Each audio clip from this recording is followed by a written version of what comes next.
साथियों नमस्कार। आज हम लोग बिहार स्पेशल मैथ के लिए मैथ का 25 जबरदस्त सवाल को देखेंगे। ये सारे सवाल आपका आने वाला विभिन्न एग्जाम बिहार के, जैसे कि BPSC AEDO, Bihar SI mains, Bihar SSC graduate level, inter level, BPSC TRE, Bihar police मद्य निषेध, विभिन्न एग्जाम जो बिहार में होने वाले उन सारे एग्जाम के लिए काफी ही उपयोगी साबित होगा। हम लोग अभी डेली अभी हम लोग 25 क्वेश्चन का सेट डिस्कशन देखते हैं। मैथ का 25 क्वेश्चन का सेट डिस्कशन शाम 7 बजे से देखते हैं निखिल कोचिंग सेंटर के यूट्यूब चैनल से। और ये ऑफलाइन क्लास चलता है आपका मुसल्लमपुर हाट प्रोफेसर कॉलोनी में। जो भी ऑफलाइन आने के इच्छुक है वो आके ऑफिस में इंक्वायरी ले सकते हैं। Musallampur Haat professor colony Nikhil coaching centre. YouTube से आप जुड़िए, हमारे ऐप से जुड़िए, निखिल कोचिंग सेंटर के ऐप से प्ले स्टोर पे जाके डाउनलोड कीजिए, बहुत सारी जानकारी आपको मिलेगा। इसके बाद मैथ के बाद रीजनिंग का क्लास होता है, जीके जीएस 4 से 6 होता है। ढेर सारी क्लास आपके एग्जाम के लिए जो उपयोगी क्लास है वो सारे क्लास आपको इसी प्लेटफॉर्म पे देखने को मिलेगा। तो आइए आज का क्लास प्रारंभ करते हैं। Bihar math special set number 22 देखते हैं। 25 क्वेश्चन देखेंगे। क्वेश्चन नंबर 1 है, यदि कोई ट्रेन 40 किलोमीटर प्रति घंटे की चाल से चलती है तो वह अपने गंतव्य पर 10 मिनट देरी से पहुंचती है, लेकिन यदि वह 45 किलोमीटर प्रति घंटे की चाल से चलती है तो वह 4 मिनट देरी से पहुंचती है। ट्रेन द्वारा यात्रा पूरी करने का सही समय ज्ञात कीजिए। आज का जितना भी प्रश्न है बहुत ही लाजवाब प्रश्न है, बहुत ही लाजवाब प्रश्न है। और इस तरह का क्वेश्चन आपको हूबहू आपको एग्जाम में देखने को मिलेगा। जब आप एग्जाम देने जाइएगा तो हूबहू क्वेश्चन आपको इसी तरह का देखने को मिलेगा। चलिए आइए क्वेश्चन देखते हैं। कोई ट्रेन 40 किलोमीटर प्रति घंटे की चाल से, चलिए तो दूरी हम लोग मान लेते हैं डी, मान लेते हैं डिस्टेंस डी मान लेते हैं, 40 की स्पीड से जा रहा है तो डी बट्टा 40, दूरी बट्टा 4 समय हो गया, माइनस यहां हो गया डी बट्टा 45 की स्पीड से जा रहा है। अब देखिए समय का डिफरेंस क्या हो जा रहा है, यहाँ दूरी बट्टा 4 समय, यहाँ दूरी बट्टा 4 समय हो गया। यहाँ समय देखिए 40 की स्पीड से जा रहा है तो 10 मिनट देरी से पहुंच रहा है, और 45 की स्पीड से जा रहा है तो 4 मिनट देरी से पहुंचता है। दोनों केस में देरी से ही पहुंच रहा है। जब दोनों एक कलर का होगा, एक रंग रहेगा तो घटा देंगे, दो रंग रहेगा तो जोड़ देंगे, एक रंग रहेगा तो घटा देंगे, दो रंग रहेगा तो जोड़ देंगे। यहाँ देरी देरी है, एक रंग है यानी कि घटा देंगे। अगर देरी और पहले रहता दो रंग हो जाता तो उस केस में हम लोग टाइम को जोड़ देते हैं। अब यहाँ देखिए 10 मिनट देरी और 4 मिनट देरी, दोनों का डिफरेंस क्या हो जाएगा, 6 मिनट हो जाएगा। 6 मिनट हो जाएगा, इसको आवर में चेंज कर देंगे बाबू तो 6/60 कर देंगे, 6/60 कर देंगे। चलिए अब 40 और 45 का एलसीएम ले लेंगे, 40 और 45 का एलसीएम लेंगे तो आप कहिएगा 360 इसका एलसीएम हो जाएगा, 360। 9 बार में कट जाएगा, 40 से 9 बार में 360 कट जाएगा तो यहाँ हो जाएगा 9D हो जाएगा, 9D हो जाएगा। 45 से 8 बार में कट जाएगा तो यहाँ हो गया 8D हो गया, 8D हो गया, बराबर 6/60 हो गया, 6/60। यहाँ 0 से 0 कट गया, 6 से 6 बार में कट गया, 36 हो गया। यहाँ D बराबर क्या आ जाएगा बाबू, 9D में से 8D जाएगा, D हो जाएगा, और D बराबर छाया 36 हो जाएगा। यानी दूरी आपका आ गया 36 किलोमीटर, दूरी आ गया 36 किलोमीटर। अब 36 किलोमीटर दूरी को जाता है कितने की स्पीड से बाबू, कितने की स्पीड से जाता है, 40 की स्पीड से जाता है, 40 के स्पीड से जाता है। 36 किलोमीटर है और किलोमीटर पर आवर है तो इसको मिनट में लाने के लिए हम लोग क्या करेंगे, 60 से गुना कर देंगे, 60 से गुना कर देंगे। यहाँ 20 दूना 40, अब 20 तिया 36, 20 तिया 36, 2 से काटेंगे 18 बार में। अब उसको समय कितना लग रहा है बाबू, 54 मिनट लग रहा है, 54 मिनट समय लग रहा है। 54 मिनट समय जब लग रहा है तो वो 10 मिनट देरी से पहुंचता है। 54 मिनट जब समय लग रहा है तो 10 मिनट देरी से पहुंचता है। अतः आप कह सकते हैं जो उसका सही समय क्या होगा, तो 10 मिनट अगर इसमें से हम घटा देंगे, 10 मिनट इसमें से घटा देंगे, 44 मिनट, 44 मिनट उसका सही समय है, 44 मिनट सही समय है पहुंचने के लिए। ट्रेन द्वारा यात्रा पूरी करने का सही समय ज्ञात कीजिए। सही समय हो जाएगा आपका 44 मिनट हो जाएगा, 44 मिनट हो जाएगा। यानी ऑप्शन नंबर सी एक का, ऑप्शन नंबर सी इसका सही उत्तर हो जाएगा। चलिए अगले प्रश्न पे चलते हैं। क्वेश्चन नंबर 2 देखते हैं। पेट्रोल के मूल्य में प्रति लीटर 50% की वृद्धि होती है, इसकी खपत में कितने प्रतिशत की कमी कर दी जाए कि इस पर होने वाले व्यय में केवल 14% की वृद्धि होगी। कल भी इस तरह का सवाल देखे थे, लेकिन वहां क्या दिया था, एक बार वृद्धि दिया था, एक बार कमी दिया था, ओवरऑल पूछ रहा था क्या होगा, वृद्धि होगा कि कमी होगा। आज इसमें घुमा दिया है, ओवरऑल दे दिया है और एक डाटा दे दिया है, दूसरे के बारे में पूछ रहा है, दूसरे के बारे में पूछ रहे थे। इसको ए बी फार्मूला पे बनाते हैं। ए बी फार्मूला कहने का मतलब A plus B plus A B बट्टा 100 होता है। A plus B plus A B बट्टा 100। जब वृद्धि कहेगा तो प्लस करेंगे और कमी जब कहेगा तो माइनस करेंगे। अब देखिए पहले क्या हो रहा है, पेट्रोल के मूल्य में 50% की वृद्धि हो रहा है, यानी प्लस में 50। इसकी खपत में कितने प्रतिशत की कमी की जाए, यानी माइनस एक्स कर दिए, माइनस एक्स कर दिए। प्लस माइनस क्या हो जाएगा, माइनस 50 गुने एक्स हो जाएगा, 50 गुने एक्स बट्टा 100 हो जाएगा। 100 बराबर आपका ओवरऑल कितना हो रहा है, 14% की वृद्धि हो रहा है, यानी प्लस में हो जाएगा 14 हो जाएगा, 14 हो जाएगा, प्लस में हो जाएगा। अब यहां देखिए 50 माइनस एक्स, 50 माइनस एक्स, अब यहाँ 0 से 0 कट गया, ये क्या हो जाएगा, 0 पॉइंट माइनस में 0.5x हो जाएगा, 0.5x बराबर 14 हो जाएगा, 14 हो जाएगा। चलिए देखिए अब यहां देखिए माइनस एक्स है, माइनस एक्स करने का मतलब एक एक्स है और माइनस आधा एक्स है, यानी कि 1.5x है, 1.5x है, यानी 50 माइनस 1.5x है, 1.5x है बराबर 14 हो जाएगा। अब माइनस 1.5x को उधर ले जाएंगे, 14 इधर लाएंगे तो 36 ये हो जाएगा, 36 बराबर 1.5x हो जाएगा, 1.5x हो जाएगा।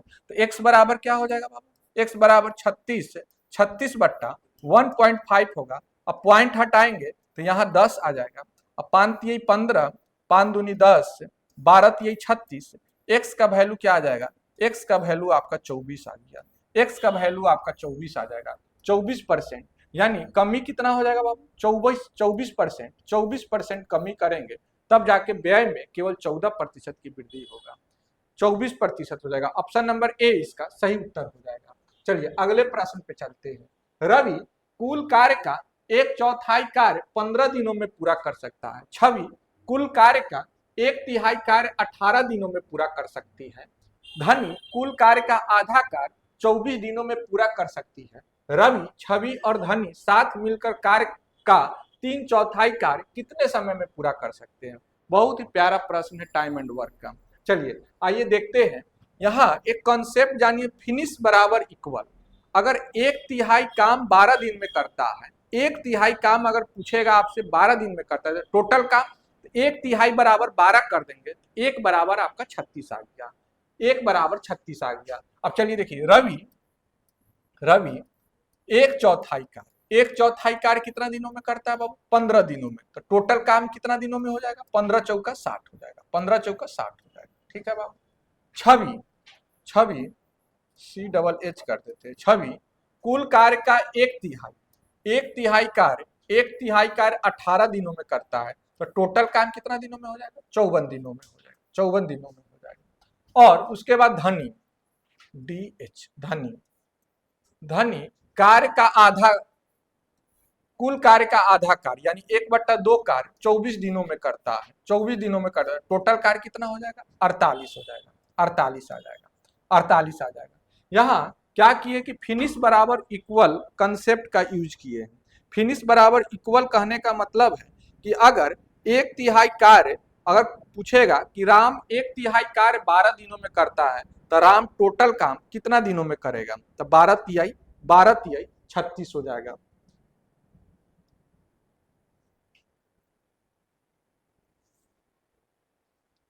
चलिए अब रवि का आ गया, टोटल दिन आ गया 60, 54, 48। अब हम लोग टोटल वर्क निकालेंगे, टोटल वर्क इसका निकालेंगे। टोटल वर्क निकालने के लिए क्या करते हैं, एलसीएम ले लेते हैं, एलसीएम ले लेते हैं 60, 54 और 48 का। 60, 54 और 48 का एलसीएम कितना हो जाएगा, तो एलसीएम यहाँ ले लीजिए, एलसीएम ले लीजिए 60, 54 और 48 का हम लोग एलसीएम ले लेते हैं, एलसीएम ले लेते हैं। पहले 2 से भाग लगा देते हैं, 2 30 बार में, यहाँ 27 बार में, यहाँ 24 बार में। 24 बार। फिर देखिए 2 से लगाते हैं 15, ये हो गया 27, ये हो गया 12 आ गया, 12 आ गया। फिर आप 3 से लगाते हैं, 3 पचे 15, 3 नवा 27, 4 बार में कट गया। अब कटने वाला है, नहीं कटेगा। अब चलिए गुना कर दे, 2 दूनी 4, 4 ती 12, 12 पचे 60 और 60 नवा, 60 नवा 540, 540 में 4 से गुना करेंगे तो 500 में अगर 4 से गुना करेंगे तो 2000 हो जाएगा, 40 में 4 से गुना करेंगे तो 160 हो जाएगा, यानी इसका एलसीएम 2160 हो जाएगा। 2160 हो जाएगा आपका एलसीएम इसका। अब चलिए देखिए, तो रवि का एफिशिएंसी लेंगे, रवि का एफिशिएंसी कितना होगा, 60 में 60 से भाग लगाएंगे 2160 में, 60 से भाग लगाएंगे 2160 में, तो 36 छक्के 216 होता है, यानी रवि का एफिशिएंसी 36 आ गया, 36 आ गया बाबू। छवि का एफिशिएंसी क्या आ जाएगा, 54 से भाग लगाएंगे 2160 में, 54 से भाग लगाएंगे 160 में, तो 54 तो यहाँ रह जाएगा, यहाँ का 10 और 4 40 हो जाएगा यहाँ, यानी छवि का एफिशिएंसी 40 हो गया। धनी का क्या हो जाएगा, अब धनी का देखिए 48 है, तो 48 है, यहाँ 2 दूनी 4 3 12, 12 चौका 48, तो 5 9 45 हो जाएगा, यानी 45 हो गया, धनी का एफिशिएंसी 45 हो गया। पूछ रहा है तीनों कोई मिलकर, रवि छवि और धनी साथ मिलकर कार्य का 3/4 कार्य कितना दिनों में करेगा। टोटल काम है 2160 है, 2160 कार्य का 3/4, 3/4 कर देंगे, 3/4 कार्य तीनों मिलकर, तीनों का एफिशिएंसी जोड़िए कितना हो गया, 36 और 40 76, और 76 में 45 जोड़ेंगे, 6 5 11 के 1 हाथ में 1, 3 1 4 4 4 8 8 4 12 हो जाएगा। 121 121 एफिशिएंसी वाला कितना दिनों में करेगा, 121 एफिशिएंसी वाला कितना दिनों में करेगा। चलिए अब देखिए, 4 से इसको काटते हैं, 4 पचे 20, 4 पचे 20, 1 यहाँ 4 चौका 16, 4 चौका 16, 540 बार में कट गया। अब चलिए देखिए, अब किसी से कटने वाला है, नहीं कटेगा, 121 के फॉर्म में ही आंसर दिया हुआ है, 121 के फॉर्म में दिया हुआ है, यानी option number A, option number A इसका सही उत्तर हो जाएगा। ऑप्शन नंबर ए 13.47/121 है, 13.47/121 इसका सही उत्तर हो जाएगा। क्वेश्चन को कैसे बनाए एक बार और समझिए। रवि 1/4 कार्य 15 दिनों में करता है, तो टोटल कार्य करने में लगा समय 60 दिन हो जाएगा। छवि 1/3 कार्य 18 दिनों में करता है, टोटल कार्य करने में उसको 54 दिन लग जाएगा। धनी 1/2 कार्य आधा काम यानी 24 दिनों में करता है, टोटल काम करने में 48 दिन लगेगा। टोटल वर्क निकालेंगे तो एलसीएम ले लेंगे तीनों का, 60 54 और 48 का एलसीएम 2160 आ जाएगा। 2160 एलसीएम आ गया, टोटल वर्क आ गया। अब एफिशिएंसी निकाल देंगे, रवि का 36 आ गया, छवि का 40 आ गया और धनी का 45 आ गया।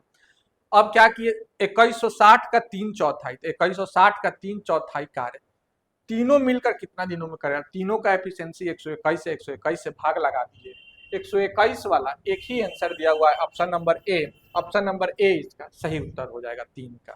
चलिए क्वेश्चन नंबर 4 देखते हैं। वह सबसे बड़ी संख्या कौन सी है जिससे 92 और 215 को भाग देने पर शेषफल क्रमशः 7 और 11 प्राप्त होता है। तो देखिए शेषफल 7 और 11 प्राप्त होता है, यानी 92 में से 7 यहाँ घटा देंगे तो कितना हो जाएगा, 85 हो जाएगा, 85 हो जाएगा। और 215 में से 11 घटा देंगे, 11 घटा देंगे, 5 में से 1 गया 4 हो जाएगा, यहाँ 21 में से 1 जाएगा तो क्या हो जाएगा, 20 हो जाएगा।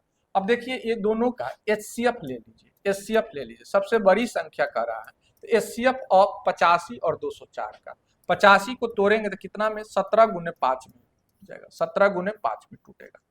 और 204 को तोड़िए, 204 17 से कटेगा क्या, देखते हैं, 17 से काटते हैं तो 17 एकम 17 यानी 17 दूना 34, 17 गुने 12 कट जा रहा है, 17 गुने 12 कट जा रहा है, यानी दोनों में हाईएस्ट कॉमन फैक्टर कौन सा है, 17 है, यानी इसका एचसीएफ क्या आ जाएगा, वह सबसे बड़ी संख्या कौन सा हो जाएगा, 17 हो जाएगा, 17 हो जाएगा, यानी option number C, option number C इसका सही उत्तर हो जाएगा, ऑप्शन नंबर सी।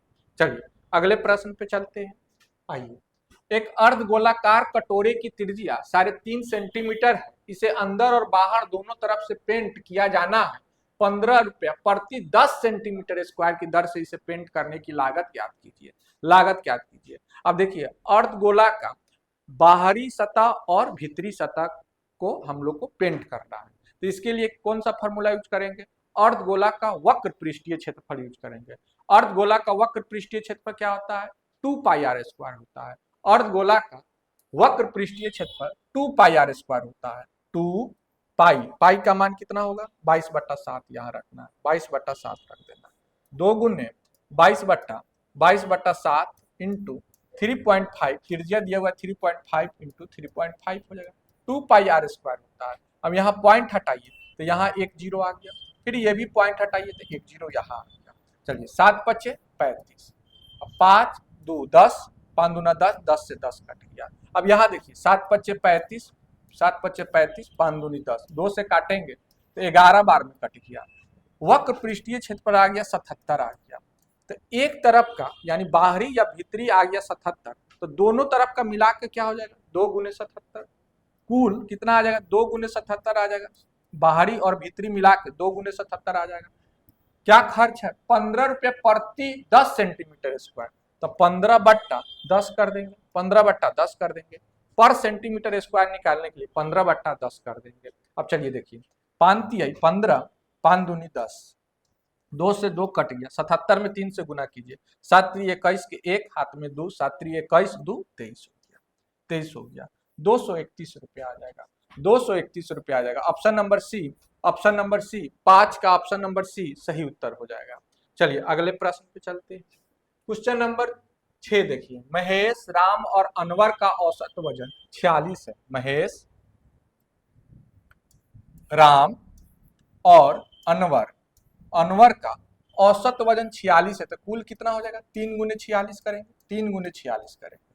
अब देखिए 6 × 3 = 18 के 8 हाथ में 1, 4 × 3 = 12, 1 13, 138 हो जाएगा। चलिए यदि महेश और राम का औसत वजन 39 किलोग्राम, टोटल कितना हो जाएगा? 2 × 39, 2 × 39 यानी 78 हो जाएगा। 39 दूना 78 हो जाएगा। और राम और अनवर का औसत वजन 49 किलोग्राम। राम और अनवर का औसत वजन आपका 49 किलोग्राम, टोटल कितना हो जाएगा? 2 × 49, 2 × 49 करेंगे, 49 दूना 98। तो राम का पूछ रहा है। अब ये दोनों को ऐड कीजिए तो यहाँ महेश प्लस 2r हो जाएगा, 2r plus a, 2r plus a बराबर क्या हो जाएगा? अब ये दोनों को जोड़िए, 8 8 16 के 6 हाथ में 1, 7 9 16, 16 1 17। अब ये दोनों को ऐड किए हैं तो आपका गया m plus 2r plus a बराबर 176 है। इसमें से अगर ये वाला माइनस कर देंगे, ये वाला माइनस कर देंगे, m plus r plus a minus कर देंगे तो केवल r का वैल्यू आ जाएगा, r का वैल्यू आ जाएगा। तो 176 में से 138 घटा देंगे तो 176 में से 38 जाएगा तो कितना हो जाएगा? 38 हो जाएगा। 176 में से 138 घटाएंगे तो 38 किलोग्राम राम का वजन 38 किलोग्राम आ जाएगा। ऑप्शन नंबर डी इसका सही उत्तर हो जाएगा। चलिए अगले प्रश्न पे चलते हैं। गोपाल ने 152 कुर्सियां बेची और उसे 76 कुर्सियों के विक्रय मूल्य के बराबर लाभ हुआ, उसका लाभ प्रतिशत कितना है? अब देखिए 76 कुर्सी के बराबर लाभ हुआ, कितना कुर्सी बेच रहा है? तो 152 कुर्सी बेच रहा है। तो क्रय मूल्य निकालने के लिए 152 माइनस 76 कर देंगे, 76 कर देंगे। अब गुने 100 कर देंगे, गुने 100 कर देंगे। तो 152 में से 76 जाएगा तो 76 हो जाएगा, और 76 से 76 कट गया, यानी कितना हो जाएगा? 100% का लाभ हो रहा है, 100% का लाभ हो रहा है। यानी ऑप्शन नंबर ए इसका सही उत्तर हो जाएगा 7 का। चलिए 8 नंबर देखिए, एक क्रिकेट क्लब ने 2100 रुपये में 12 बल्ले और 8 गेंदे खरीदे। कुछ दिनों के बाद उसी प्रकार के 8 बल्ले और 22 गेंदे समान दरों पर खरीदे गए, जिनका मूल्य 1900 रुपया था। एक बल्ले का मूल्य ज्ञात कीजिए। अब देखिए बाबू, 12 बल्ले यानी 12 बैट प्लस 18 बॉल, 18 बॉल का कीमत आपका दिया हुआ है कितना बाबू? 2100 रुपया दिया हुआ है, 2100 रुपया दिया हुआ है। आगे क्या कर रहा है? 8 बल्ले, 8 बैट प्लस 22 गेंद है, 22 बॉल, इसका कीमत आपका दिया हुआ है 1900 रुपया दिया हुआ है, 1900 रुपया दिया हुआ है। ठीक है बाबू। अब यहाँ 2 कॉमन ले लेंगे तो यहाँ हो जाएगा 4 बैट प्लस 11 बॉल बराबर क्या हो गया? 950 हो जाएगा, 950 हो जाएगा। 2 से काटेंगे तो 950 हो जाएगा। अब यहाँ देखिए, यहाँ से 3 कॉमन कर लेंगे। क्यों 3 कॉमन करेंगे? क्योंकि यहाँ देखिए 4 बैट इधर है तो इसको भी 4 बैट लाने का कोशिश करेंगे, तो यहाँ 3 कॉमन कर लेंगे, तो 4 बैट प्लस प्लस 6 बॉल, अब 3 से भाग लगाएंगे तो कितना हो जाएगा, 700 हो जाएगा, 700 हो जाएगा। अब ये वाला इक्वेशन 1 हो गया, ये इक्वेशन 1 हो गया, और ये इक्वेशन आपका 2 हो गया, ठीक है, 2 हो गया। अब चलिए क्या करेंगे, माइनस लगा दीजिए, माइनस लगा दीजिए, यहाँ माइनस, ये भी माइनस, ये भी माइनस, तो 4 बैट से 4 बैट कट गया, यहाँ -11 -6 +6 यानी -5 बॉल हो जाएगा, -5 बॉल हो जाएगा, -5 बॉल हो जाएगा, -950 प्लस 700 तो कितना हो जाएगा, -250 हो जाएगा, -250 हो जाएगा, माइनस से माइनस कट गया, बॉल बराबर क्या आ गया बाबू, बॉल बराबर आपका आ गया 50 आ गया। एक बॉल का कीमत आपका 50 रुपये आ गया, एक बल्ले का मूल्य पूछ रहा है, एक बल्ले का मूल्य पूछ रहा है। चलिए तो किसी में मान रख दीजिए, किसी में भी वैल्यू रख दीजिए, अब यहाँ ही रख दीजिए, 50 आया है तो 11 पचे 5500, 11 पचे 550, 550 इधर माइनस कर देंगे, 950 में से 550 घटा देंगे, तो 4 बैट बराबर आपका 400 रुपये यहाँ आ जाएगा, 400 रुपये। इक्वेशन 2 में बॉल का वैल्यू रख देंगे, एक बॉल का कीमत 50 रुपये, तो 11 बॉल का कीमत 550 रुपया, तो 950 में से 550 घटा देंगे यानी 400, 4 बैट बराबर 400, तो एक बैट बराबर क्या आ जाएगा बाबू, 100 रुपया आ जाएगा, एक बैट बराबर आपका 100 रुपया आ जाएगा। यही आपसे पूछ रहा था, एक बैट का कीमत कितना होगा, ऑप्शन नंबर बी 100 रुपया इसका सही उत्तर हो जाएगा, ऑप्शन नंबर बी इसका राइट आंसर हो जाएगा। चलिए आगे चलते हैं, यहाँ देखिए क्वेश्चन में रेकरिंग छूटा हुआ है, 7 के ऊपर रेकरिंग है, 7 के ऊपर रेकरिंग। अब चलिए देखिए यहाँ 9.467 के ऊपर रेकरिंग है, -2.467 के ऊपर रेकरिंग है, ठीक है, प्लस 4.467 के ऊपर रेकरिंग है। इसका मान निकालने के लिए बोल रहा है, क्वेश्चन को समझिए। अब यहाँ क्या करेंगे, 9 - 2 + 4 कर देंगे, ठीक है, 9 - 2 + 4 हो गया। अब बच गया क्या, 467 के ऊपर रेकरिंग बच गया, 467 के ऊपर रेकरिंग बच गया। 9 - 2 + 4, 9 में से 9 4 13, 13 में से 2 गया तो कितना हो गया, 11। अब इसको तोड़ेंगे तो क्या हो जाएगा, 467 है, 7 के ऊपर रेकरिंग है, जिसके ऊपर रेकरिंग नहीं है वो क्या होता है, माइनस हो जाता है, माइनस हो जाएगा।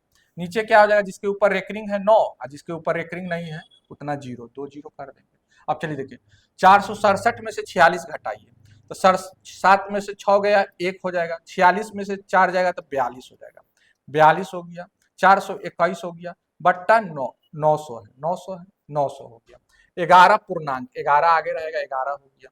अब इसको गुना कीजिए, गुना करके जोड़िए कितना आ रहा है, 11 9 99, 99 पर 2 0 हो जाएगा, 2 0 हो जाएगा, 2 0 और 421 इसमें जोड़ दीजिए, 421 जोड़ दीजिए तो 1 हो जाएगा, 2 हो जाएगा, 9 4 13 के 3 हाथ में 1 हो गया, 9 1 10, 10 321 बट्टा 900 हो जाएगा, 10 321 बट्टा 900 हो जाएगा, यानी ऑप्शन नंबर बी इसका सही उत्तर हो जाएगा, ऑप्शन नंबर बी इसका सही उत्तर हो जाएगा।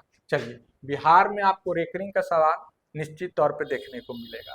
चलिए सअभाज्य संख्याओं के समुच्चय का महत्तम समवर्तक के बराबर होता है, सअभाज्य संख्या का महत्तम समवर्तक हमेशा एक होता है, हमेशा एक होता है, ऑप्शन नंबर ए इसका सही उत्तर हो जाएगा। चलिए आगे आइए, यदि 2 पाइप ए और बी एक साथ खोले जाते हैं तो एक खाली टंकी 20 घंटे में भर जाएगी, केवल पाइप ए खोले जाने पर यह खाली टंकी को पाइप बी द्वारा इसे अकेले भरने में लिए जाने वाले समय की तुलना में 9 घंटे पहले भर देता है, तो पाइप बी को अकेले या खाली टंकी भरने में कितना समय लगेगा। चलिए अगर हम लोग मानते हैं पाइप बी x घंटा में भरता है, ए कितना देर में भरेगा, x - 9, 1 घंटा में किया गया कार्य 1/x - 9 हो जाएगा, 9 घंटे कम में पहले भर देता है ए पाइप, ए खोले जाने पर यह खाली टंकी पाइप बी द्वारा इसे अकेले भरने में लिए जाने वाले समय की तुलना में 9 घंटे पहले भरता है, ठीक है।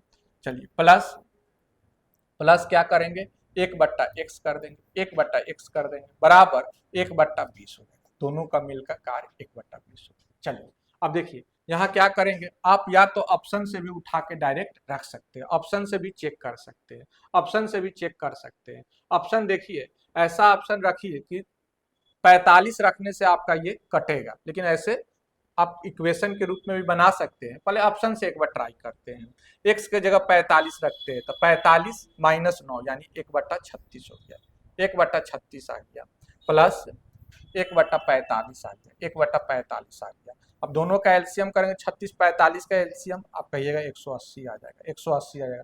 36 पचे 180, 45 चौका 180, 5 4 9 और 9 दूना 18, 20 बार में कट जा रहा है।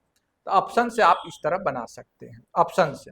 और अब इसको बनाने का तरीका क्या है, बनाने का तरीका आपका एलसीएम ले लीजिए, x minus 9, x minus 9 into into x हो जाएगा, इंटू एक्स हो जाएगा। अब x माइनस 9 से x माइनस 9 कट गया, यहाँ x हो गया, यहाँ क्या हो जाएगा x माइनस 9 हो गया, x माइनस 9 हो गया, बराबर 1/20 आ गया, 1/20 आ गया। चलिए यहाँ क्या हो गया, 2x माइनस 9 हो गया, तो 2x, तो 20 दूना 40x हो जाएगा, 40x हो जाएगा, 40x हो जाएगा, माइनस 180 हो जाएगा, माइनस 180 हो जाएगा। यहाँ क्या हो जाएगा, एक्स स्क्वायर माइनस 9x हो जाएगा, माइनस 9x हो जाएगा। सबको उस तरफ ले जाइए, तो एक्स स्क्वायर माइनस 49x हो जाएगा, 49x हो जाएगा, और प्लस में आपका 180 आ जाएगा, प्लस में 180 आ जाएगा, बराबर 0 हो जाएगा, बराबर 0 हो जाएगा। अब 49x को तोड़ेंगे तो माइनस 4x, अब माइनस 45x में टूटेगा, माइनस 4x माइनस 45x में टूटेगा। तो x का वैल्यू 4 और 45 आएगा, 4 और 45 आएगा, तो 4 नहीं होगा, इसलिए क्योंकि 9 घंटा कम लेता है, तो 4 से 9 घंटा अगर कम करेंगे तो माइनस में आ जाएगा, तो माइनस में घंटा नहीं होगा, 45 घंटा रखने से आंसर आपका सही हो जाएगा, यानी option number B, option number 20 का सही उत्तर हो जाएगा। चलिए अगले प्रश्न पे चलते हैं। यह एक व्यक्ति अपनी मासिक आय का 36.2/3 खर्च करता है, वह प्रति माह 5700 रुपया बचत करने में सक्षम है, उसका मासिक खर्च ज्ञात कीजिए। मासिक खर्च पूछ रहा है कितना है। अब चलिए देखिए, 36.2/3 है, 36.2/3% है बाबू, ठीक है। इसको भिन्न के रूप में लाइए, तो 36 दिया 108 और 2 110, 110 परसेंटेज हटेगा तो नीचे 100 से भाग जाएगा, 300 हो जाएगा, यहाँ 0 0, 11 कट गया। अब ये भिन्न आ गया आपका 11/30 आ गया, 11/30 आपका भिन्न आ गया। ये आपका आय है, ये आपका आय हो गया, और ये आपका व्यय हो गया, ये आपका व्यय हो गया।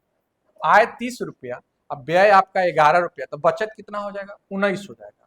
19 बराबर आपका दिया हुआ है 5700 दिया हुआ है, 5700 दिया हुआ है। किसका वैल्यू पूछ रहा है, मासिक खर्च पूछ रहा है। मासिक खर्च कितना होगा, मासिक खर्च 11 का वैल्यू पूछ रहा है। 11 तो 19 दिया 57, 300 हो जाएगा, एक का वैल्यू 300, तो 11 का वैल्यू कितना 3300, 3300 रुपया हो जाएगा। उसका खर्च कितना हो जाएगा बाबू, 3300 रुपया हो जाएगा। Option number B, option number 20 का सही उत्तर हो जाएगा। चलिए अगले प्रश्न पे चलते हैं। 100 रुपया में 100 अंडे खरीदे गए, परिवहन के दौरान 12 अंडे टूट गए, व्यवसायी ने शेष अंडे 1.20 प्रति अंडे की दर से बेचे, उसका लाभ ज्ञात कीजिए। अब देखिए उसका क्रय मूल्य कितना है, 100 अंडा खरीदा है, 100 रुपया उसका क्रय मूल्य हो गया, लेकिन अब विक्रय मूल्य कितना हो जा रहा है, 12 अंडा टूट जा रहा है, यानी 88 को अंडा बचा, 100 में से 12 टूट गया था, 88 अंडा कैसे बेच रहा है, 1.2 के हिसाब से। चलिए देखिए 12 8 96 के 6 हाथ में 9, 12 8 96 9 105, यानी 105 रुपया 60 पैसा में बेच रहा है। उसका विक्रय मूल्य हो रहा है 105 रुपया 60 पैसा, क्रय मूल्य है 100 रुपया, लाभ कितना हो रहा है 5 रुपया 60 पैसा, 5 रुपया 60 पैसा, यानी option number D, option number D इसका सही उत्तर हो जाएगा क्वेश्चन नंबर 13 का। चलिए अगले प्रश्न पे चलते हैं। 1 वर्ष पूर्व परवीन की आयु उसकी पुत्री की आयु की 4 गुनी थी, अब से 7 वर्ष पश्चात परवीन की आयु उसकी पुत्री की आयु के 2 गुने से 7 वर्ष अधिक होगी, उनकी वर्तमान आयु का योग ज्ञात कीजिए। चलिए देखिए 1 वर्ष पूर्व कह रहा है, 1 वर्ष पूर्व ही हम ले लेते हैं, 1 वर्ष पूर्व, 1 वर्ष पूर्व, 1 वर्ष पूर्व हम लोग ले लेते हैं। 1 वर्ष पूर्व परवीन की आयु उसकी पुत्री की आयु की 4 गुनी थी, तो पुत्री की आयु हम लोग ले लेते हैं पहले। पुत्री की आयु अगर x है, पुत्री की आयु अगर x है, तो परवीन का आयु क्या हो जाएगा, परवीन का आयु क्या हो जाएगा, परवीन का आयु परवीन का आयु आपका हो जाएगा, परवीन की आयु 1 वर्ष पूर्व परवीन की आयु उसकी पुत्री की आयु की 4 गुनी, तो यानी 4x हो जाएगा, 4x हो जाएगा। अब से 7 वर्ष पश्चात परवीन की आयु, तो यानी 4x प्लस 7, 4x प्लस 7, तो पुत्री में भी 7 जुटेगा, x प्लस 7, x प्लस 7, उसकी पुत्री की आयु की 2 गुने से 7 अधिक है, 2 गुने से 7 अधिक है, 7 अधिक है। यहाँ देखिए, अब यहाँ 2x प्लस 14, 14 प्लस 7 हो गया, 7 हो गया, ये वैल्यू आ गया 2x प्लस 21 आ गया, 2x प्लस 21 आ गया। इधर क्या आ गया, 4x प्लस 7 आ गया, 4x प्लस 7 आ गया। 4x में से 2x जाएगा 2x हो जाएगा, 21 में से 7 जाएगा 14 हो जाएगा। x का वैल्यू आपका आ गया 7 आ गया, x का वैल्यू 7 आ गया। किसका पूछ रहा है, उनकी वर्तमान आयु का योग ज्ञात कीजिए। तो वर्तमान आयु का योग लाने के लिए क्या करेंगे, x और 4x को जोड़ेंगे 5x हो जाएगा। तो 7 पच्चे 35, तो ये हो गया 1 वर्ष पूर्व 35 साल है, 1 वर्ष पूर्व 35 है, तो 1 वर्ष बाद क्या हो जाएगा, दोनों में 1-1 साल जुटेगा, यानी +2 कर देंगे, यानी कितना हो जाएगा, 37 वर्ष हो जाएगा। यहाँ ऑप्शन में 35 वर्ष भी दिया था, ऑप्शन जल्दबाजी में नहीं मारना है, 37 वर्ष इसका सही उत्तर हो जाएगा, 37 वर्ष। चलिए अगले प्रश्न पे चलते हैं। 8% वार्षिक साधारण ब्याज की दर से 3.1/2 3.5 वर्ष के लिए निवेश की गई एक निश्चित राशि पर परिपक्वता पर दे कुल मिश्र धन समान राशि पर 10.5% वार्षिक साधारण ब्याज की दर से 12 वर्ष में दे साधारण ब्याज से 156 रुपया अधिक है, राशि रुपया में ज्ञात कीजिए। राशि पूछ रहा है कितना है। अब देखिए 1 वर्ष का सिंपल इंटरेस्ट 8%, तो 3.5 वर्ष का कितना हो जाएगा, तो 8 3 24, 4 28%। साधारण ब्याज आपका हो जाएगा 28%, तो मिश्रधन क्या हो जाएगा 128%, 128% आपका मिश्रधन हो जाएगा, 128% मिश्रधन हो जाएगा। ठीक है बाबू। अब चलिए देखिए, और आपका दिया हुआ है 10.5% वार्षिक साधारण ब्याज की दर से 12 वर्ष, 12 वर्ष का साधारण ब्याज क्या हो जाएगा, 1 वर्ष का सिंपल इंटरेस्ट 10.5, तो 12 वर्ष का 12 दहाई 120 और 6 26, यानी 126%, 126%, 126%, दोनों का डिफरेंस 156 रुपया दिया है, यानी 2% बराबर 2% बराबर 156 रुपया दिया हुआ है। 128 126 का डिफरेंस 2 बराबर 156, 100 लाने के लिए तो इसमें 50 से गुना करेंगे, 50 से गुना करें, 2 में 50 से गुना करेंगे तो 100, इसमें भी 50 से गुना कर देंगे, तो क्या आ जाएगा 6 पचे 30 के 0, हाथ में 3, 15 पचे 75, 3 78, 7800 रुपया हो जाएगा। मूलधन जो राशि है वो 7800 हो जाएगा। Option number D, option number D इसका सही उत्तर हो जाएगा। चलिए अगले प्रश्न पे चलते हैं। वह छोटी से छोटी संख्या ज्ञात कीजिए जिसे 12, 16 और 48 से विभाजित करने पर प्रत्येक स्थिति में शेषफल 5 बचता है। अब 12, 16, 18 का तीनों का एलसीएम ले लीजिए, एलसीएम ले लीजिए। 12, 16, 18 का एलसीएम आप कहिएगा कि 144 हो जाएगा, 144 आ जाएगा। प्रत्येक स्थिति में 5 शेषफल बचता है, तो यानी 5 इसमें जोड़ देंगे, 144 और 5 149 हो जाएगा, 149 हो जाएगा, 149 हो जाएगा, यानी option number B, option number B इसका सही उत्तर हो जाएगा। चलिए अगले प्रश्न पे, निम्नलिखित को सरल कीजिए। अब सरल करना है। अब देखिए यहाँ -3 है, यहाँ भी -3 है, तो माइनस को प्लस में लाने के लिए क्या करते हैं, उलट जाएगा, उलट जाएगा, यानी ये आपका हो जाएगा y के पावर 3 बट्टा यहाँ x y के स्क्वायर और z के पावर 3 हो जाएगा, उलट जाएगा। अब इसका होल पावर आपका 2 दिया हुआ है, होल पावर आपका 2 दिया हुआ है। ठीक है बाबू। अब इसको हम लोग लिख सकते हैं y³ बट्टा यहाँ x से पावर 3 हो जाएगा, तो x के पावर 3 यहाँ हो जाएगा, y के पावर आपका क्या हो जाएगा 3 दूनी 6 हो जाएगा, और z के पावर 3 हो जाएगा, और होल पावर आपका 2 हो जाएगा। अब देखिए यहाँ गौर कीजिए, तो y3 है, यहाँ y6 है, तो नीचे y3 बच जाएगा, नीचे y3 बच जाएगा, यानी आप कह सकते हैं 1/x के पावर 3, y के पावर 3 और z के पावर 3 है, इसका होल पावर 2 है, होल पावर 2 है, तो क्या वैल्यू आ जाएगा 1/x के पावर 6, y के पावर 6 और z के पावर 6 हो जाएगा, z के पावर 6 आ जाएगा, z के पावर 6 आ जाएगा, यानी option number B, option number B इसका सही उत्तर आ जाएगा, ऑप्शन नंबर बी इसका राइट आंसर आ जाएगा। 1/x के पावर 6, y के पावर 6, z के पावर 6 इसका सही उत्तर हो जाएगा। चलिए 18 नंबर देखिए, 1.345 प्लस 13.45 प्लस 0.135 प्लस 0.1 0.0596 बराबर 11.453 माइनस 0.543 प्लस के है, तो के का मान ज्ञात करने के लिए अब ये दोनों वैल्यू को हम लोग क्या करेंगे, इस तरफ ला देंगे, ये दोनों वैल्यू को इस तरफ ला देंगे, इस तरफ ला देंगे, ये दोनों को इधर ला देंगे, ये वाला प्लस में तो इधर आके माइनस हो जाएगा, ये माइनस है तो इधर आके प्लस में हो जाएगा, प्लस में हो जाएगा। तो के का वैल्यू क्या आएगा आप लोग कमेंट करके बताइएगा, इसको सोल्व करके के का वैल्यू क्या आएगा ऑप्शन में से आप बताइएगा कौन सा ऑप्शन, क्वेश्चन नंबर 18 का, क्वेश्चन नंबर 18 का आप सोल्व करके कमेंट करके बताइएगा कि आपका आंसर कौन सा आया है। चलिए, यदि दो समानांतर रेखाओं को प्रतिच्छेदित करने वाली एक तिर्यक रेखा एक ही ओर स्थित, दो समानांतर रेखाओं को प्रतिच्छेदित करने वाली एक तिर्यक रेखा एक ही ओर स्थित दो बाह्य कोणों का अनुपात 7:5 है, तो दोनों कोणों में से बड़ा कोण छोटे कोण से कितना बड़ा है। चलिए, ये बाह्य कोण हो गया, ये बाह्य कोण हो गया, एक ही तरह बाह्य कोण बन रहा है। अब ये आपका 7 है, ये 5 है, तो बाह्य कोणों का योग क्या होगा 180 डिग्री होता है, 180 डिग्री यानी 12 बराबर आपका 180 डिग्री हो गया। अंतर आपको पूछ रहा है अंतर कितना होगा, तो 2 बराबर क्या हो जाएगा, तो इसमें 6 से भाग लगाएंगे तब 2, तो इसमें भी 6 से भाग लगा देंगे तब 30 बार में कट जाएगा, 180/6 यानी 30 डिग्री हो जाएगा। ऑप्शन नंबर ए इसका सही उत्तर हो जाएगा, ऑप्शन नंबर ए इसका राइट आंसर हो जाएगा। चलिए, 10.2/3 को किस संख्या से विभाजित किया जाना चाहिए ताकि 20 प्राप्त हो। 10.2/3, तो 10 के 30 2 32/3, 32/3 को x से विभाजित करते हैं तब जाके संख्या हम लोग को प्राप्त होता है 20 प्राप्त होगा। तो चलिए, 32/3 3x हो जाएगा, 3x हो जाएगा, ये 32 हो जाएगा।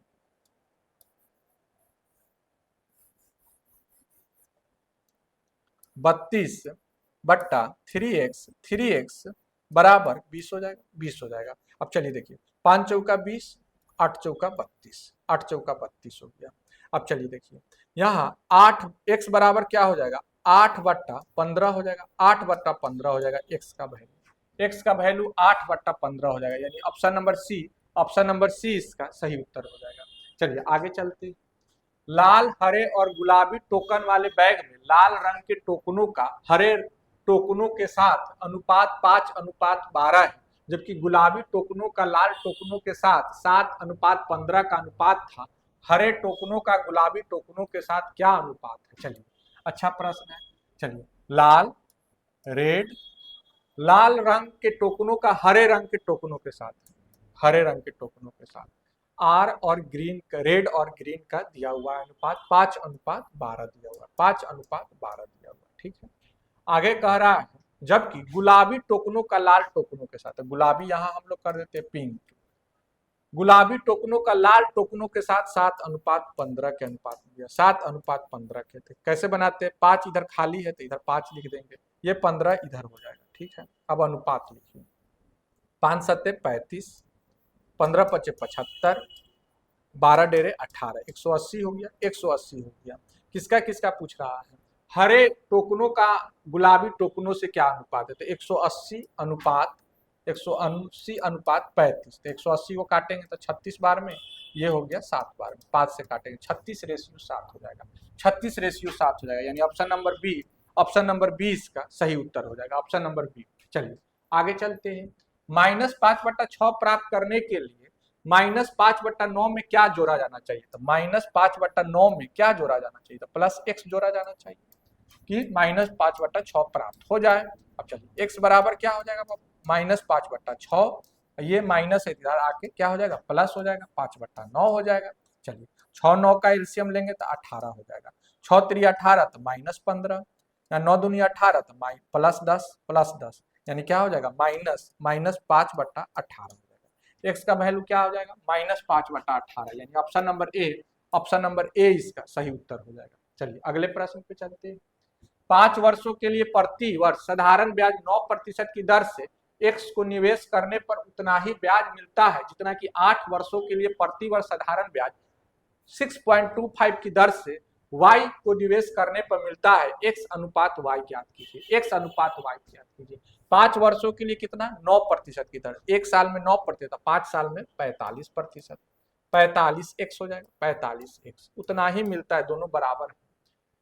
8 वर्षों के लिए कितना प्रतिशत, 6.25, तो 8 छक्के 48 है, और 2.5 से 8 में गुना करेंगे, 8 में गुना करेंगे तो कितना हो जाएगा, 2 हो जाएगा। तो 8 छक्के 48, 2 50 वायु, 50 वायु, दोनों इक्वल है। एक्स अनुपात वाई का वैल्यू लाना है, तो एक्स बट्टा वाई बराबर 50/50/45 कर देंगे, यानी 5 से काटेंगे, 10 पचे 50 और 5 से 9 5 में 45, 10:9 हो जाएगा, 10:9 हो जाएगा। ऑप्शन नंबर 20 का सही उत्तर हो जाएगा। चलिए अगले प्रश्न पे चलते हैं। 16 छात्रों के समूह द्वारा प्राप्त औसत अंक 20 थे। एक छात्र ने समूह को छोड़ दिया, जिसके परिणाम स्वरूप शेष छात्रों का औसत 21 हो गया, लेकिन एक अन्य छात्र इसमें शामिल हो गया, जिसके परिणाम स्वरूप समूह के छात्रों का औसत अंक थोड़ा गिरकर 20.5 हो गया, 20.5 हो गया। समूह छोड़कर जाने वाले छात्र और समूह में शामिल होने वाले छात्र के औसत प्राप्तांक क्या थे। अब देखिए, शामिल होने वाला छात्र का पहले यहाँ अंक ला देंगे, शामिल हुआ। समूह छोड़ने वाला का पहले, छोड़ने वाला पहले दिया हुआ है, छोड़ने वाला का पहले लगा देंगे, छोड़ने वाला जो जा रहा है छोड़कर, छोड़ने वाला का पहले निकाल देंगे। पहले क्या दिया हुआ है, औसत। 16 छात्रों के समूह द्वारा प्राप्त औसत अंक 20 है, 20 है तो 16 गुने 20 कर देंगे, 16 गुने 20 कर देंगे, 16 गुने 20 कर देंगे। अब जा रहा है छोड़ के, तब कितना बच जाएगा छात्र, 15 छात्र बचेगा। 15 छात्र का औसत कितना दिया हुआ है, अब 21 दिया, तो 15 गुने 21 कर दिए, 16 गुना 32, 320, 320 माइनस 15 एकम 15 के 5, हाथ में 1, 15 गुना 30, 1 31, यानी छोड़ के जाने वाला का अंक 5 है। शामिल होने वाला का आप देखिए, शामिल होने वाला का, शामिल होने वाला का क्या, शामिल होने अंक जब शामिल हो जाता है, लेकिन एक अन्य छात्र इसमें शामिल हो गया, जिसके परिणाम स्वरूप समूह के छात्रों का औसत अंक थोड़ा गिरकर 20.5 हो गया। अब 15 था छात्र, 16 से एक चला गया तो 15 बचा, अब फिर एक शामिल हो गया तो 16 हो गया, 16 गुने कितना हो गया, 20.5 आ गया, 20.5 आ गया। अब पहले कितना था, तो 315 ही था, पहले तो अंक टोटल 315 था। अब चलिए इसको गुना कीजिए, 16 से गुना कीजिए, 16 पचे 80 के 0, हाथ में 8, और 16 से 20 में गुना करेंगे तो 16 दूना 32, 320, 320 8, 328 हो जाएगा, 328 हो जाएगा, 328 हो जाएगा। 328 में से 315 घटा दीजिए, 315 घटाए तो शामिल होने वाले छात्र का कितना अंक हो जाएगा, 328 में से 15 जाएगा, 13 हो जाएगा, 13 हो जाएगा। औसत पूछ रहा है तो 5 और 13 का औसत पूछ रहा है, 5 + 13 बट्टा 2 करेंगे, यानी कि 13 5 18, यानी 2 9 हो जाएगा, 9 दूना 18, 9 हो जाएगा। औसत क्या हो जाएगा, 9 हो जाएगा। Option number D, option number D इसका सही उत्तर हो जाएगा। चलिए अगले प्रश्न पे चलते हैं। एक सिस्टर्न को नल एम और एन दोनों मिलकर 48/13 मिनट में भर सकते हैं, अकेला एन इसे 6 मिनट में भर सकता है। एम को अकेले सिस्टर्न को भरने में कितना समय लगेगा, सिस्टर्न करने का मतलब टंकी हो गया। चलिए यहाँ m + n को भरने में कितना समय लगता है बाबू, m + n को भरने में 48/13 लगता है, 48/13 लगता है। n को अकेले कितना लगता है बाबू, 6 मिनट लगता है, 6 मिनट लगता है। m के बारे में नहीं दिया हुआ, m के बारे में नहीं दिया हुआ है। 48/13 और 6 का एलसीएम लेंगे तो एलसीएम आपका आ जाएगा 48 आ जाएगा। भिन्न का एलसीएम कैसे लेते हैं, ऊपर वाला का एलसीएम नीचे वाला का एससीएम, तो 48/13, 6 का एलसीएम लेंगे तो 48 आ जाएगा। भाग लगाएंगे 48 में, 48/13 से भाग लगाएंगे तो 13 आ जाएगा, 6 से लगाएंगे 8 छक्के 48 आएगा, यानी m + n 13 है, n 8 है, m आपका आ जाएगा 5 आ जाएगा, 5 आ जाएगा। तो पूछ रहा है m को अकेले सिस्टर्न को भरने में कितना समय लगता है, 48/5 यानी 9.6, 9 × 45 0.6, 9.6 मिनट लगेगा, यानी option number A, option number A 25 का ऑप्शन नंबर ए इसका सही उत्तर हो जाएगा। आज का जो भी क्वेश्चन है बहुत ही लाजवाब प्रश्न था, और सारा क्वेश्चन एक से एक अच्छा प्रश्न था, जो आपके आने वाले एग्जाम जैसे कि बिहार एसएससी, जो भी बीपीएससी एईटी हो, आपको हूबहू क्वेश्चन देखने को मिलेगा। कहते हैं सपनों को सच करना है तो रातों को जागना होगा, यूं ही नहीं मिलती कामयाबी, उसके लिए खुद को आग बनाना होगा। बात बिल्कुल सही है साथियों, अगर आपने सपना देखा है तो सपना को सच करने के लिए रातों को जागना पड़ेगा। कहते हैं सपना वो नहीं जो नींदों में आती है, सपना तो वो होती है जिसके लिए नींद ही ना आती। आपने सपना देखा है जॉब प्राप्त करने के लिए, अच्छी बात है, लेकिन उस दिशा में भरपूर प्रयास कीजिए, खूब मेहनत कीजिए। अगर आप पूरी ईमानदारी और शुद्धता के साथ मेहनत करते हैं तो निश्चित तौर पे भाग्य भी आप ही का साथ देगा, किस्मत आप ही का साथ देगा। अतः मेहनत पे विश्वास कीजिए, खूब पढ़ाई कीजिए, दिन रात एक कर दीजिए, जितना हो सके उतना पढ़ाई कीजिए, केवल पढ़ाई और खाना, इसके सिवा कुछ नहीं सोचना है आपको। टाइम से खाना खाइए और पढ़ाई पे ही ध्यान दीजिए। बाकी क्या हो रहा है दुनिया में आपको उससे ज़्यादा मतलब नहीं रखना है, बगल में क्या हो रहा है उससे भी ज़्यादा मतलब नहीं रखना है। अपने लक्ष्य पे फोकस कीजिए, अपने पढ़ाई पे फोकस कीजिए, निश्चित तौर पे आप जल्द ही सफल हो जाइएगा। मैथ का जो भी डाउट, जो भी कॉन्सेप्ट आपका है, वो सारा कॉन्सेप्ट आपका क्लियर हो जाएगा, डाउट आपका पूरा क्लियर हो जाएगा। और मैथ का क्वेश्चन एग्जाम में आपसे एक भी नहीं छूटेगा, ये मेरा गारंटी है, मेरा खुद का एक्सपीरियंस और तजुर्बा के आधार पे ही आपको ये बात बता रहा हूँ कि अगर डेली 25 क्वेश्चन मेरे साथ सेट प्रैक्टिस के तौर पे करते हैं तो आपसे एक भी क्वेश्चन मैथ का नहीं छूटेगा। बस आप एग्जाम तक साथ बनाए रहिए, देखिए आप एग्जाम दीजिएगा, आपको खुद एहसास होगा कि बहुत अच्छा एग्जाम गया। तो अभी के लिए इतना ही, मिलते हैं फिर किसी नेक्स्ट वीडियो में। Thank you so much.